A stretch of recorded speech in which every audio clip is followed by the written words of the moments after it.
Hello everyone and welcome to Command & Conquer Soul Survivor, or rather Command & Conquer Soul Survivor Online. This is a multiplayer spin-off of the original Command & Conquer, and it's not so much the black sheep in the Command & Conquer family of games as much as it's almost forgotten. Well, not really forgotten, there's enough people remembering it, but it isn't really played anymore. The servers don't work, so I'm going to demonstrate this game, but I'm mainly just going to play the practice mode. There was a server project for this game, but from what I know it never really got anywhere. And this game wasn't even included in Command & Conquer the first decade, so there wasn't really much of a reason to include it, because including it would have meant that they'd have to set up the servers again, and this game wasn't really all that popular in the first place. But enough about that, let's just get started and I'll explain the details while we practice. So the gist for this game is that you choose a unit and then compete against other players online in a deathmatch-style arena battle. The thing is that actually, before I explain it, let's just choose a unit. Let's take the Humvee. We can choose pretty much all the units, including Visceroids and Dinosaurs. We're going to do that too, but let's start with the Humvee. So here we are. We start stealth. We're not going to stay stealth for the entire time. So the idea is that you kill one another, and now you might be asking yourself, why would I ever choose a minigunner? And the answer is, you wouldn't. So what you can do is, you can take these teleporters here. Those will just teleport you to a different place of the map. And what you can also do, as you can see, I actually have a status bar up there, and I've got different stats. You can collect crates to upgrade your vehicle. And yeah, here are a couple. So I upgrade my speed, now I'm really fast, which is pretty awesome. Yeah, one of the reasons why you would like to choose a faster vehicle is because it allows you to upgrade your stuff faster. And that was my firepower.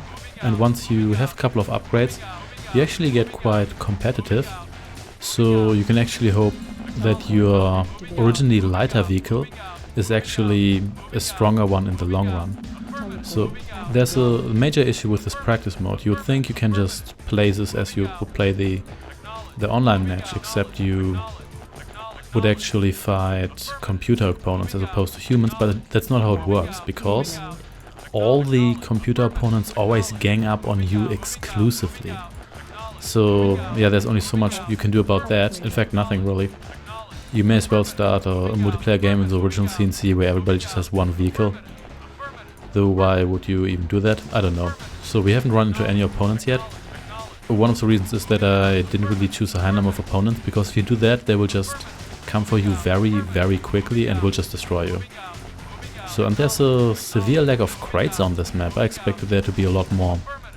You can not only get boosts to your stats, such as health, defense, speed, firepower and rate of fire, but you can also get a radar. You can run into crates that trigger a nuclear explosion, as well as an iron cannon zap.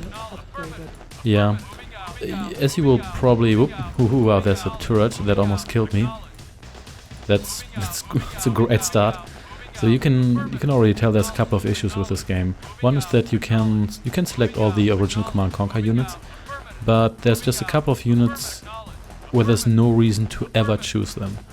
Now it's tempting to just choose the Mammoth, but the Mammoth does have a major disadvantage in that it's very slow.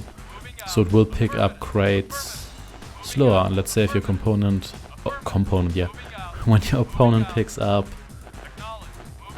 let's say picks the medium tank, you can actually end up in a situation where the medium tank is stronger than your Mammoth, because the medium tank managed to just collect all those upgrade crates faster. For example, if you run to one of these areas here, there's a good chance that you will actually end up very strong.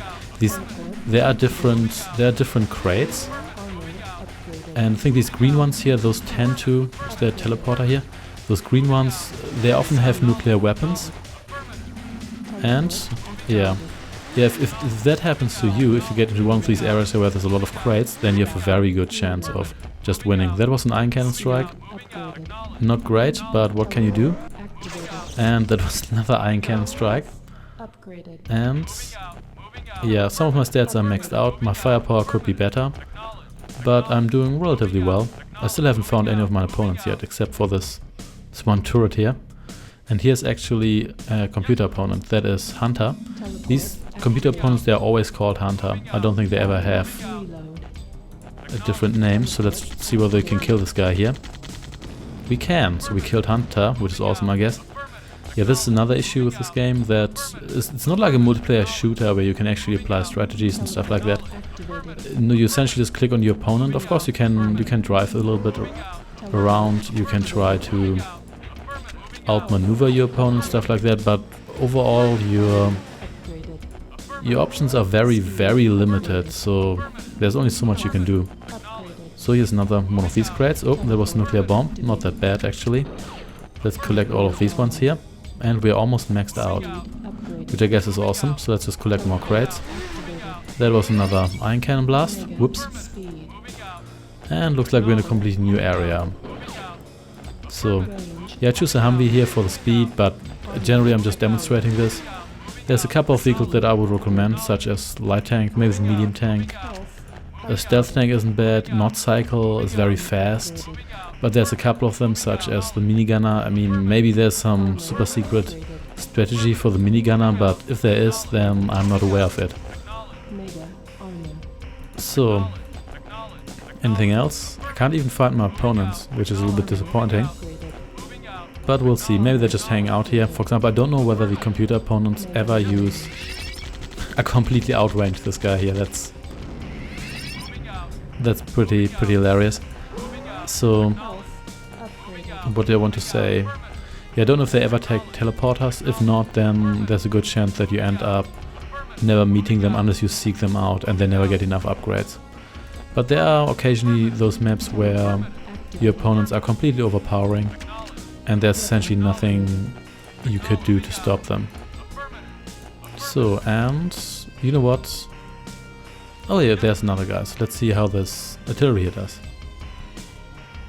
Okay, apparently the pathfinding isn't the best either, but we have ridiculous range, so we can easily outrange all of these guys here.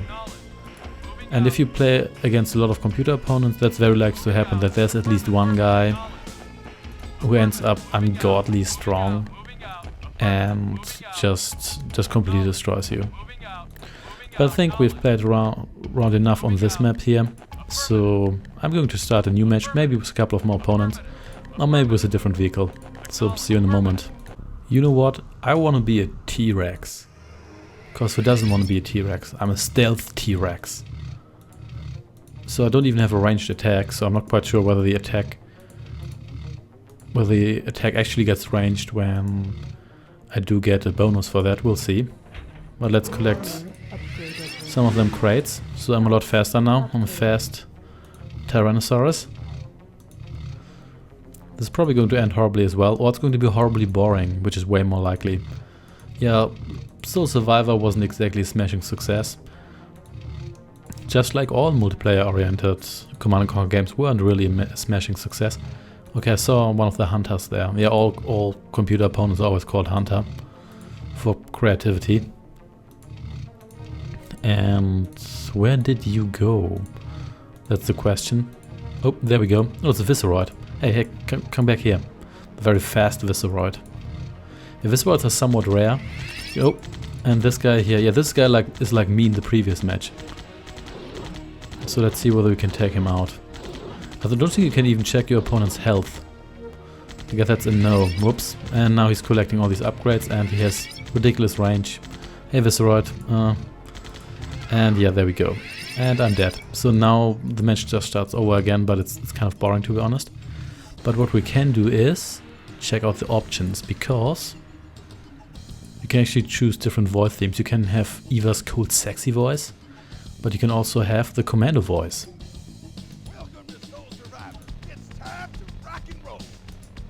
Yep, that is fancy, I guess. So let's have that one for a while. Ooh, another crate. Yep, we've got rapid reload. I don't know if that does anything worse, whether we actually attack faster, whether our bite is reloading faster. We'll see. Oh, there's you again. Let's collect a couple of crates first. That might actually give us the firepower we need. So, or maybe not. Or maybe this guy just disappears. Oh dear, this is not going anywhere, is it? Probably not.